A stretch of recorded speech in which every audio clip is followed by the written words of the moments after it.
Today, Precarious plays Pokémon Colosseum. Alright, where was I headed? You? Yes, you.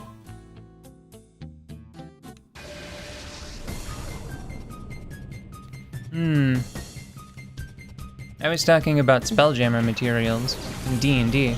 Yeah, and how you can't order the internet. Ooh, what is that? Never seen that. It's a Shepherd. I mean, yeah, it's labeled and I can read, but It's a ghost Pokemon. he's so cute. Yeah. Pineco is growing on me I am Yep. a lot. That's what he does. Because he's a seed. I get it, because he's how trees reproduce. Ooh, that was a joke that you were making, right? Right? Oh, Pollination. Stamen are like penises. Wait, no, are stamen like penises or I stamen don't like... remember. Oh. Stamen and then... There's the other one. Pistol. I think it's Pestle. pestle. Yeah. Mm. You stop. Get off my brain. Out, I say.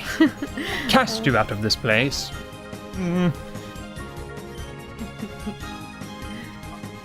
Pineco looks kind of nonplussed in his portrait. It's like, yeah, here I am. I think he looks Ooh. much happier in the field. Now, Dungeons & Dragons 5th edition has a very, usually pretty strict policy about resistances, immunities, and vulnerabilities. The rule of thumb that is presented in the Dungeon Master's Guide is only give something a resistance or a vulnerability if it is intuitive. I think that they lie a little bit because I think that it should be expanded to either intuitive or iconic. Yeah. I would not say a shambling mound absorbing electricity is intuitive, but it is iconic. Yes. Similarly, I don't think that like the scale color of any particular species of dragon is necessarily intuitive. Like I think the relationship of like red dragons being resistant to fire is fine. But I still think that for a lot of the dragon types, it is much more about being iconic Yeah. to the series, to the game, than being intuitive. For example, a black-scaled dragon, that's a toss-up. I would argue necrotic damage. Wait, who are you trying to high jump kick? Wait, use confusion on coughing. That will mess him right up. Wait, does confusion do damage? Yes, that is confusion, not confuse ray. Okay. It's the same move that Espeon has. It's cool. Don't worry, just wait until we get the move Psychic. Use the Psychic. Wait, do you mean Psychic type move? No, I mean the move Psychic. Oh, wow, you were right. Yeah. You were right on that money. Ooh, but this is gonna be bad for Yanmans. Sorry, Yanma. Oh, it's okay then. A black-scaled dragon, does it resist necrotic? Does it resist acid? Does it resist poison? The funny thing is, I could not tell you right now. I think it's acid. I think, but I'm not sure. I wouldn't bet money on it because I don't know. I don't consider it intuitive. Because I also can't remember what the Black Dragon's breath weapon is. I always have to look it up before I use it. I'm pretty sure that green dragons do poison, and I think that leaves Black Dragons with acid. But again, I've got a book to know that shit for me. The only one that I know for certain is that red is fire.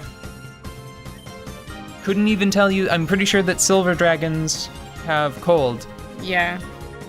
But God, there are Maybe. several metallic dragons, which are the good guy editions of dragons. Yeah. There are several metallic dragons that I think could claim ownership over fire damage. So I think I made a mistake. what?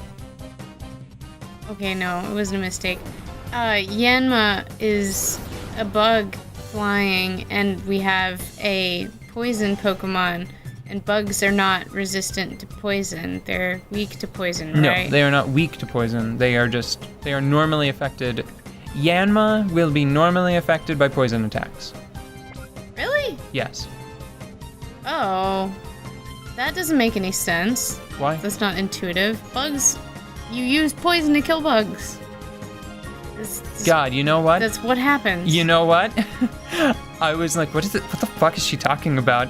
Like, what on earth could she pull out of her helmet to convince me that poison should work against bugs? And as soon as you said it, I thought, yeah, you know what? That makes perfect sense. Like the exterminator comes by with a big jug of highly engineered specific fucking poison. Maybe that's not a thing in Japan. Maybe they don't have a lot of insecticides in Japan. I'm absolutely not basing that on anything I've ever read or heard yeah, or I'm just misheard or understood to be true in any type of fiction either. I'm just guessing. 'Cause Okay. Maybe that's a thing. It could be. I do not know, and I will not presume to know. Poor coughing, he's like, what? And then passes out. I'm surprised that didn't end more explosively. Pineco and coughing are both famous self-destructors. Well, I'm not going to be upset about that, so... I need to go back and heal. Do you? Yeah. What's it? What's your... Oh, yeah, because one of your Pokemon got knocked out? out. Yeah, down. It's down. Okay. No, not down that way. Down south. Goodness. Okay, look. Goodness gravy gracious. I'm good, but I'm not psychic. Good. Good. I'm pretty sure that... You know what? Whatever. Wait, did I fight this guy already? Yes, you did. Gosh. These bozos, they just blend together. Down here? Yes. Okay. Lackeys.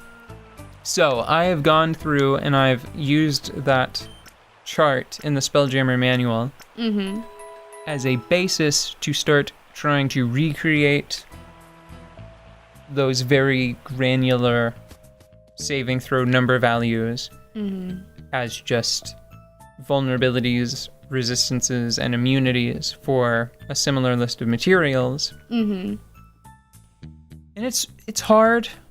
It's hard striking a balance between the game balance or something that honestly I don't think it has to be so balanced. It doesn't have to be perfectly balanced for the simple reason that these are materials that affect the player characters and the enemies they face equally. Should I go down this flight of stairs first or the other flight of stairs first? This flight because it's closer to healing. Good point. But if you can go more than like a couple rooms without like finding a dead end, you should probably go back and check the other one because that means that the other one probably just has like a treasure box and that's it. Oh no, that looks very final. Go the other direction. Like check that way and then check the other staircase. Yeah, go check that other staircase then. Yeah. It's down here. That's this does feel awfully final. Well then, let's go down the other way. You were on the other side of that gap that you were looking out. Yeah. You were looking over before. So I've been trying to make sure that the materials... One thing that I specifically wanted to avoid, because it can really slow down like the gameplay of Pokemon, for example, is I didn't want any material to have more than just a couple resistances or vulnerabilities. I'm pretty sure that the largest number any one of them has is 3. Like I'm pretty sure I gave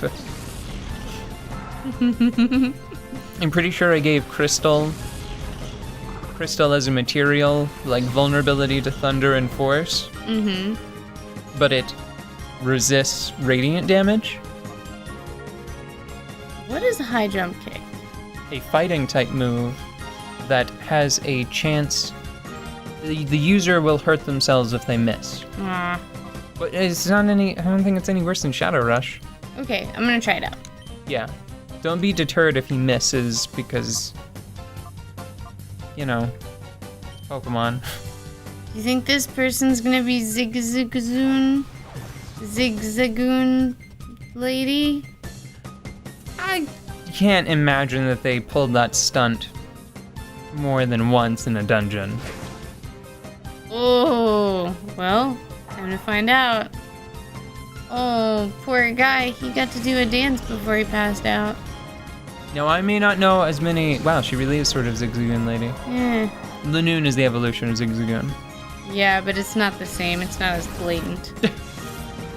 Did you see his fur waggle? Oh, I love the animations for the mammals. I may not know enough animals. What Zigzagoon is based on a raccoon, right? Right? 100%? Should be, yeah. Like even as a little bandit mask. Or Yeah. maybe a porcupine. I don't know, that oon. It makes me think raccoon. Yeah. Zigzagoon. Like cross between a zigzag and a raccoon. Yeah. Just that's what you do when you've got a deadline coming up and It's like fucking, what do we have? We have what shapes plus what animals? Just what shapes plus what animals? Square octopus. you know, it's better than Whismer whenever they combined, I don't know, like a weird rabbit with whispering. What sounds and shapes plus what animals? Oh, We boy. need something not alive with something very alive. Hurry and start mixing. Somebody program a random name generator right now. Now, the thing that I'm most worried about with this material system, right? Yeah.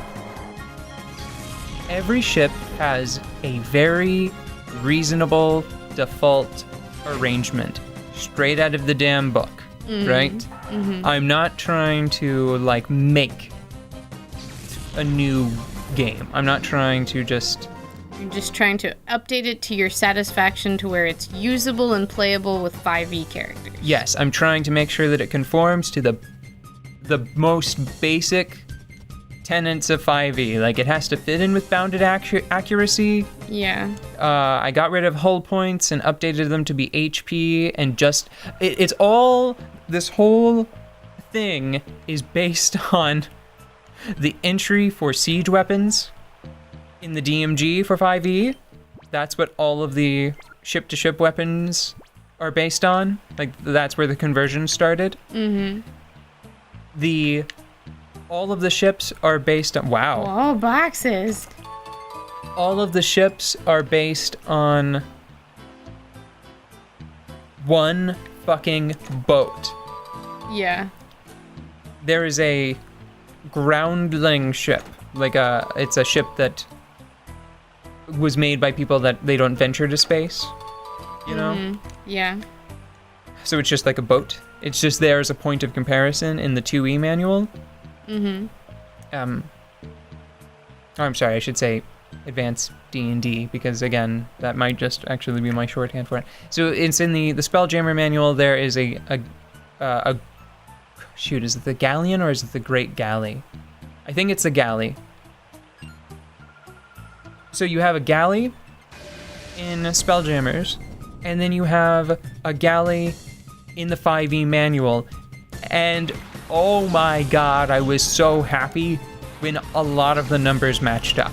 Yeah.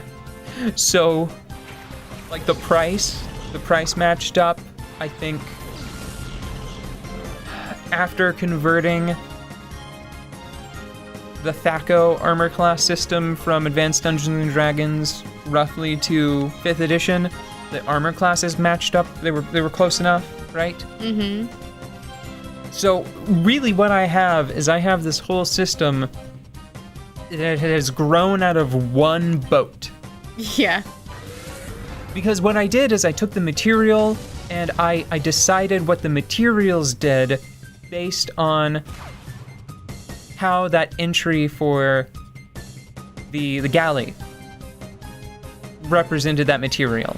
So it was this interesting it's interesting to me anyway. It was this interesting back and forth where I started with the galley from both editions, and then I said I read that in Spelljammers, a galley is protected by thick wood armor.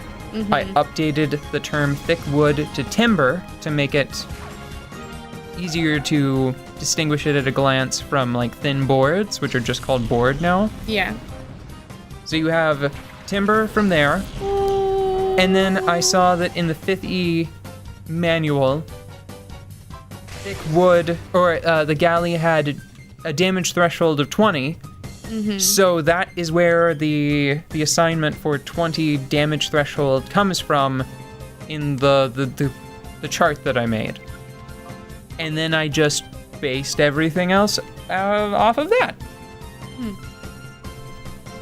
So all of these materials have sort of grown out of the relationship of these two boats across 2 editions and the materials that they were made out of.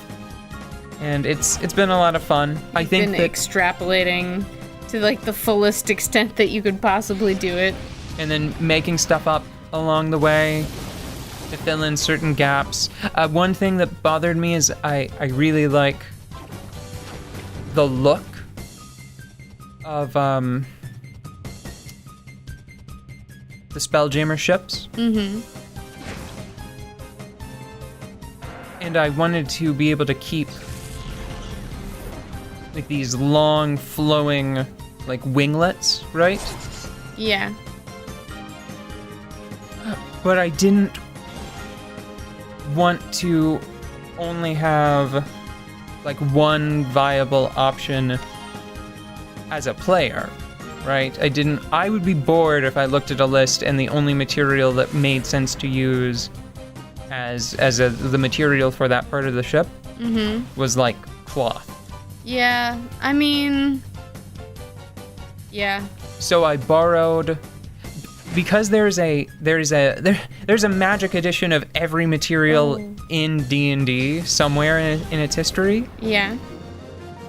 Similar to how I added adamantine as a point of comparison, I dug up glass steel. Glass steel. Glass steel, yes. It is ensorcelled glass that has physical properties similar to that of steel, but you can see through it and it's pretty like glass. Ooh. So that is an option. You can have glass steel wings, and you can still have these cool, like brightly colored, crazy wings, right? Yeah. And all of the numbers are just based off of, trying to hammer stuff out between editions. Yeah, well, you have to do something to keep everything balanced, and it's hard enough trying to come up with resistances and vulnerabilities that make sense. I mean, and not making them completely overwhelming to the players. Yeah, and I think we should stop this episode after we heal here. And I just want to point out that for glass steel, I wanted to have some unique property. So it is vulnerable to acid, and it's like the only material for ships that's vulnerable to acid, and it's just because it's made from an alchemical process. So I thought, why not have it be vulnerable to acid, right? Right, sure. Well, it doesn't not make sense. I think that if it's the only weird one on the list, it will quickly become easy to remember. Yes. And it gives acid a potential important role in the game, because maybe if you realize that you're going to be going up against a bunch of wealthy wealthy people that have glass steel wings, maybe you pack some acid to burn their wings off. Yeah. And the thing that I love the most is elven craft are made out of ceramic plates. Like, that is their core material. And based on the chart from second edition, or sorry, not second edition, but the chart from Spelljammers, the Spelljammers manual, ceramics are really vulnerable to blunt damage, bludgeoning damage. Yeah. Which happens to be the damage that dwarven vessels excel at dealing with their great bulk. Yeah.